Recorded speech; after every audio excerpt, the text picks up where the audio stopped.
शकुनी गांधार राज सुब्बल का पुत्र था। गांधारी इसी की बहन थी। वह गांधारी के स्वभाव से विपरीत स्वभाव वाला था।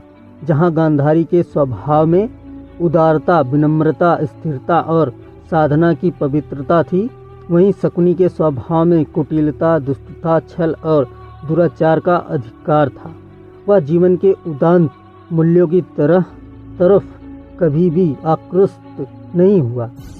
उसके सामने तो अपना या इससे आगे अपने संबंधियों का स्वार्थ रहता था।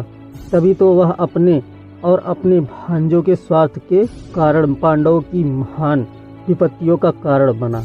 दुर्योधन को वह बहुत चाहता था। उसकी ओर से इसी ने युधिष्ठिर के साथ जुआ खेला था। पासे फेंकने में इसकी बराबरी और कोई नहीं कर सकता था। अपने इस अपूर्व कौशल से ही इसने युधिष्ठिर को एक भी दांव जीतने का अवसर नहीं दिया। हर एक दांव युधिष्ठिर हारते जाते। उन्होंने अपना सर्वस्व दांव पर लगा दिया। तब भी इस दुष्ट ने उन्हें इनकी पत्नी द्रौपदी को दांव पर लगाने के लिए उकसाया। युधिष्ठिर ने द्रौपदी को भी दांव पर लगा दिया। जब युधिष्ठिर सब कुछ हार गए तो उन्हें वचनबद्ध होकर वनवास को जाना पड़ा। वहाँ अनेक आपत्तियों का सामना पांडवों ने किया। कौरवों ने अपने भाइयों की पराजय पर खुशी मनाई। इन सब में गर्व से फूलने वाले दो व्यक्ति थे। एक था दुर्योधन और दूसरा था शकुनी। शकुनी ने महाभारत में युद्ध किया था। वह बड़ा अच्छा अश्वारोही था और गांधार के श्रेष्ठ अश्वों का एक रिसाला उसके पास था। सहदेव के साथ उसका युद्ध हुआ, जिसमें सहदेव ने उसे मार गिराया। उसके भाई और पुत्र आदि भी सभी मारे गए। शकुनी सदा दुर्योधन की हाँ में हाँ मिलाना जानता था। कभी भी नेक सलाह उसने दुर्योधन को नहीं दी। कहा जाता है कि वह हस्तिनापुर में किसी राजनीतिक उद्देश्य के कारण ही रहता था। उसी कारण संभवतः गांधार राज सुबल ने अपनी पुत्री गांधारी का विवाह अंधे धृतराष्ट्र के साथ किया था। कुछ लोग तर्क रखते हैं कि आखिर तो शकुनी कौरवों का मामा था। फिर यदि उसने उनके भले के लिए कोई बुरा काम किया तो वह एक संबंधी के लिए स्वाभाविक ही है। कौन ऐसा होगा जो अपने संबंधी के भले के लिए प्रयत्न नहीं करेगा।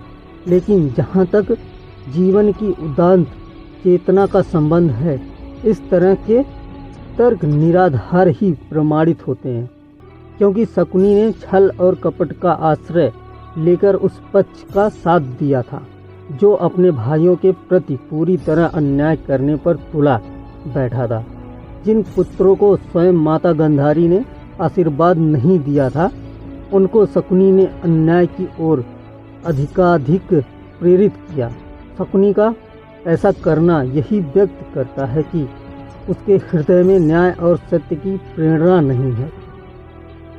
वह तो एक कुटिल व्यक्ति था जो अपने स्वार्थ के कारण जीवन की उदात्त गरिमा को ठुकराकर कितने भी नीचे गिर सकता था। महाभारत के पात्रों में जहाँ एक तरफ जीवन की श्रेष्ठता और उदात्त गरिमा बोलती है, उसके विपरीत शकुनी जैसे व्यक्तियों में अद्भुत का भी रूप में हमें मिल जाता है। कौरव पांडवों के गृह कलह का बहुत कुछ उत्तरदायित्व तो उसी पर है। यदि वह कुछ और ऊंचा उठकर सोच पाता तो पांडव भी तो उसके भांजे थे।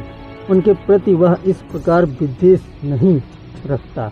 उसी के कारण साध्वी द्रौपदी का भरी सभा में अपमान हुआ।